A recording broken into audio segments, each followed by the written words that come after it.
जी अस्सलाम वालेकुम, मैं हूं रऊफ क्लास और आपके सामने नए वीडियो लॉग के साथ हाजिर हूं। स्टोरी वही पुरानी है, पुरानी क्या है बल्कि सिर्फ उसमें 2 दिन रह गए हैं। वो है यहाँ पे कि वो आपको जैसे पता है सेनेट का इलेक्शन है 3 मार्च को होना है, बड़ा मैच पड़ने वाला है। पहले तो लोगों का ख्याल था कि शायद ये उसमें पंजाब में कोई मैच पड़ेगा, पीएमएल नवाज़ का, पीपल्स पार्टी का, इनका पीटीआई से। वो खैर आपने देख लिया वहाँ पे जिस तरह का मुकमुका हुआ है, वो अपनी जगह पे है। अब जो बड़ा मैच खेले जाने वाला है वो है इस्लामाबाद में गिलानी साहब और हफीज़ शेख साहब जो हैं, इनका बड़ा मैच उसमें पड़ गया। अब देखना ये है कि अगेन दोनों साइड जो हैं अपने-अपने बड़े दावे कर रही हैं। लोग जो भी मिलता है इस्लामाबाद में पहला सवाल आपसे ये करता है जनाब कि क्या होने वाला है? वो किसी और इलेक्शन रिजल्ट में उसमें आग इंटरेस्टेड नहीं है, वो आके एक ही सीट में इंटरेस्टेड हैं, वो है कि गिलानी साहब और हफीज़ शेख साहब। क्योंकि बहुत सारे लोगों को ये ख्याल है ये जो एक एक सीट है इसकी हार-जीत जो है वो बहुत कुछ यहाँ पे अपने साथ कॉन्सिक्वेंसेज़ लेके आएगी, दोनों के लिए लेके आएगी। पीटीएम के लिए भी इसके कॉन्सिक्वेंसेज़ होंगे, गिलानी साहब के लिए डेफिनिटली होंगे अगर वो इलेक्शन हार जाते हैं। अगर इमरान खान साहब का कैंडिडेट इलेक्शन हार जाता है तो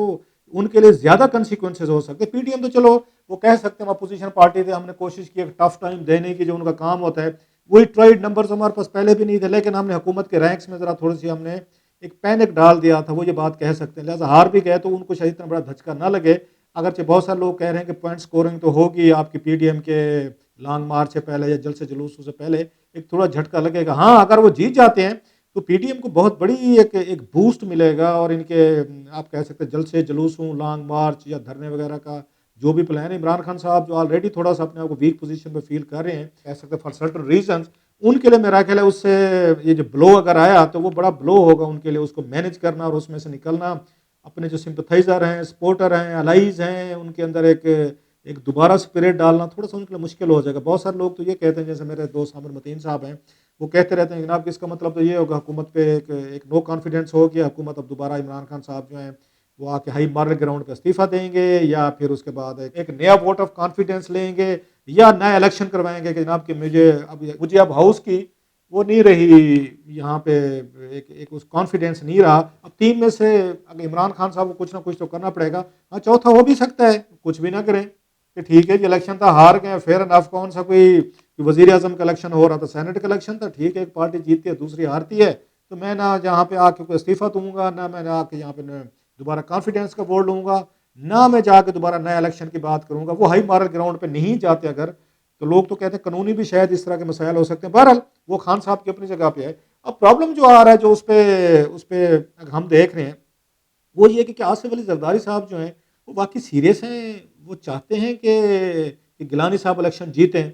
मेरा ये ख्याल है और मेरे कुछ लोगों से बात भी हुई है, वो ये कहते हैं कि अगर यहाँ पे ये आसिफ अली जरदारी साहब वाकई सीरियस हैं और वो गिलानी साहब को, जैसे मैंने अपने लास्ट वीक वीलॉग में कहा था, उनको बारगेनिंग चिप के तौर पर इस्तेमाल नहीं कर रहे, तो वो इनको इलेक्शन जितवा सकते हैं, लोग कहते हैं। और उसकी वो बहुत सारी उनके पास वो रीजनिंग भी है। मसलन वो देते हैं, उन्होंने कि आपको याद होगा कि इन्होंने वहाँ पे एक इन्होंने बगावत करवाई थी बलूचिस्तान में, कोई नहीं मानता था कि इनके बंदे पहुँच गए थे वहाँ पे, और उन्होंने वहाँ पे बगावत करवा दी थी, सीएम ने ले आए थे वहाँ पे लोग, उन्होंने रातों रात बैठ के बहुत सारी चीज़ें पलट दी थी उन्होंने।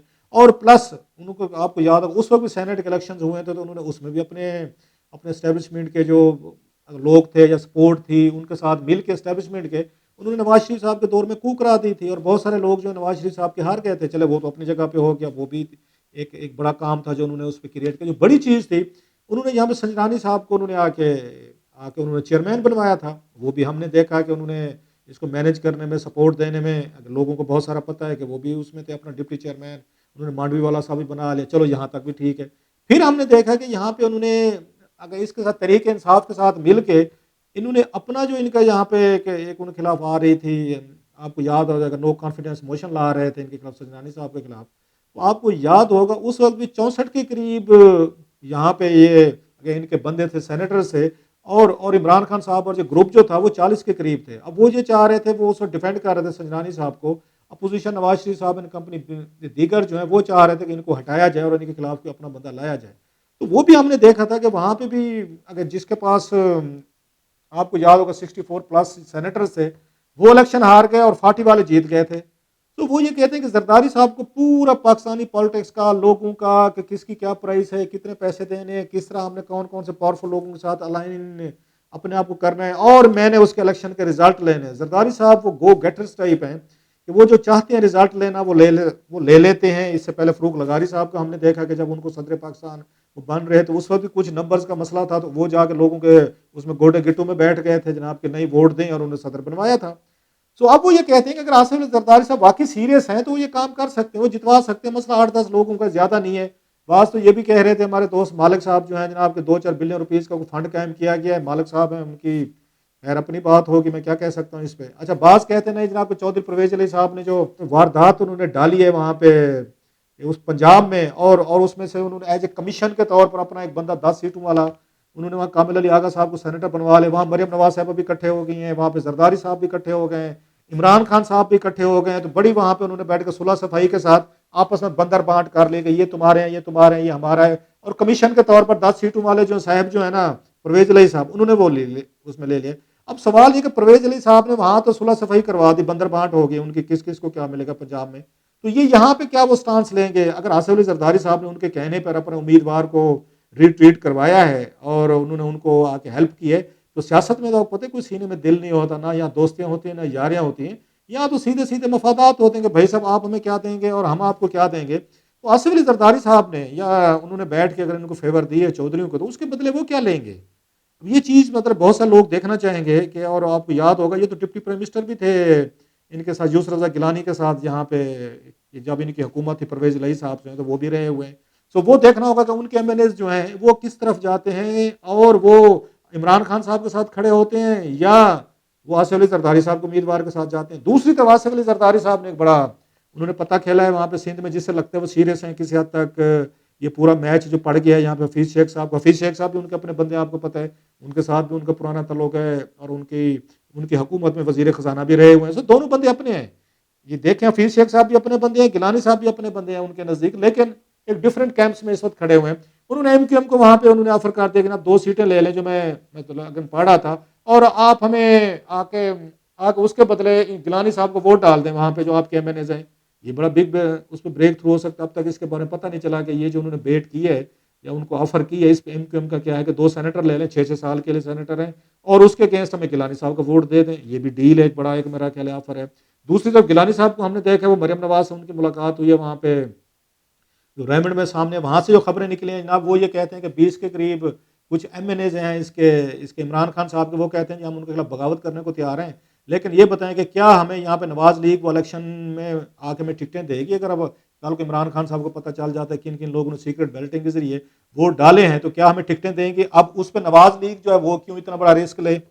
एक एक अंडरस्टैंड करने वाली बात है कि गिलानी साहब को सेनेटर बनवाने के लिए वो क्यों 20 सीटों पे 20 हलकों में वो कुर्बानी दें, और उन लोगों को दें जो पीटीआई को, कल को उन पर तनकीद भी हो सकती है कि आपने पीटीआई के लोग अपने यहाँ आपने ले लिए, या इनका अपना क्राउड जो ऑलरेडी उन कंस्टिट्यूंसी में है वो कहाँ पे एडजस्ट होगा। सो उसके बाद हमें ये नहीं पता चला कि वाकई ये सीरियस बात थी या गिलानी साहब ने वाकई बात की, उन्होंने ये उसका डिस्क्लोजर किया, या मीडिया में मेरे जैसे कई सारे तो होते हैं यार दोस्त इधर उधर की खबर खुद चला देते होते हैं, इसकी भी कोई हमें कंफर्मेशन नहीं आ रही।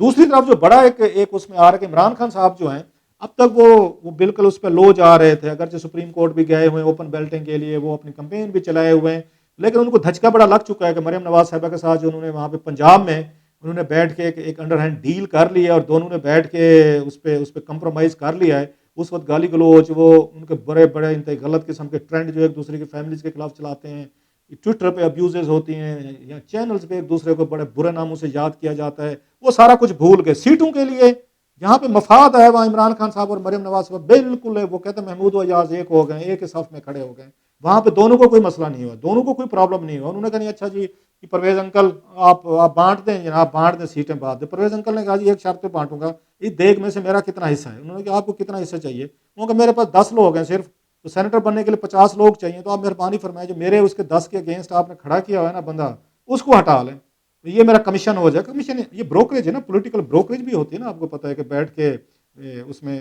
अब 2-4 पार्टीज को सामने लाते हैं, उनकी डील करवाते हैं, उनको नतज उनकी मर्जी के दिए जाते हैं, फिर आप अपना हिस्सा ले लेते हैं या कैश ले लेते हैं।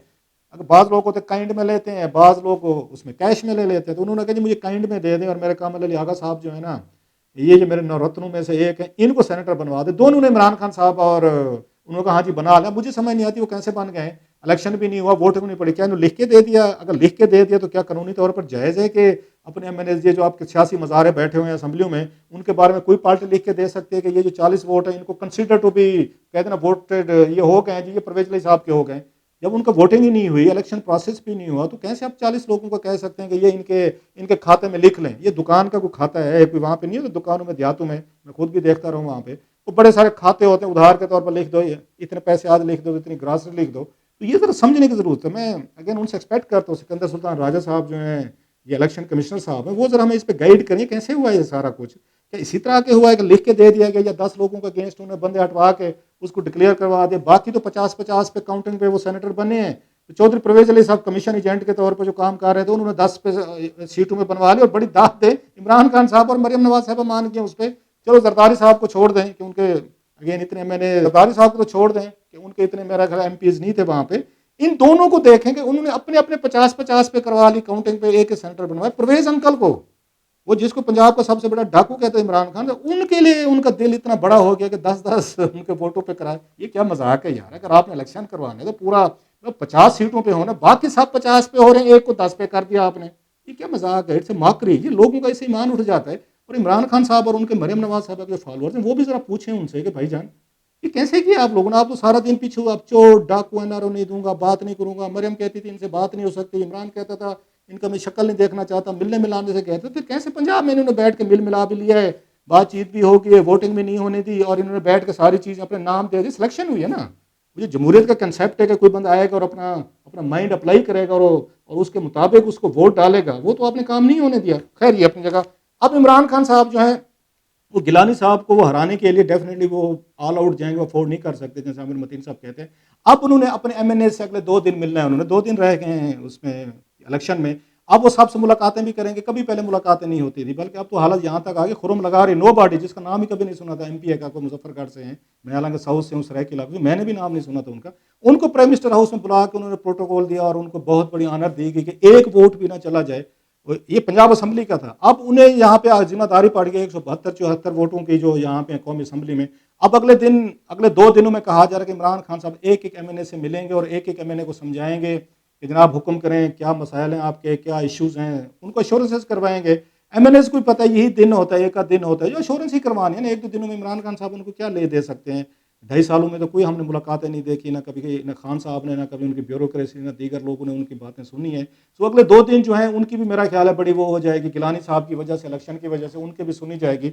बाकी देखना ये गिलानी साहब अपना कितना क्लाउट है, अपनी कितना उनका क्रिज्मा है, कितने तल्लुकात हैं, वो हमें पता चल जाएगा। और जिन लोगों ने उनको पुट किया है कि जनाब के ये जाएंगे, को अपसेट कर सकते हैं, वो क्या वाकई उन्होंने गिलानी साहब के साथ सीरियस हैं? वो चाहते हैं कि वो जीतें इलेक्शन और कल को जो कहा जाए चेयरमैन सेनेट बने, या फिर वही पुराना खेल खेला गया है कि चले गिलानी साहब भी बैठे थे बड़े अरसे से, वो उसमें आप कह सकते वो कहते बैक बेंचेस बने हुए थे, नेशनल सीन पे नहीं थे, अब यकदम वो भी नेशनल सीन पे आ गए, वो इसी में खुश हो जाएंगे कि जनाब ठीक है चलें, 1-2 हफ्ते मेरा बड़ा नाम बना है, टीवी चैनल्स, इंटरव्यूज, ये वो, लोगों से मिलना जुलना, मेरी दोबारा री एंट्री होगी है। या अगर वो इलेक्शन हारते हैं तो वो अगेन समझेंगे कि नहीं यार कि मेरे साथ कुछ हाथ किया गया, कुछ और लोगों ने मुझे सामने लाकर कुछ बैक हैंड कोई उन्होंने बैठ के कुछ डील्स किए हैं। ये बहरहाल सारी चीज़ें जो हैं अगले 2-3 दिनों में मेरा ख्याल सारी खुलकर सामने आ जाएंगी।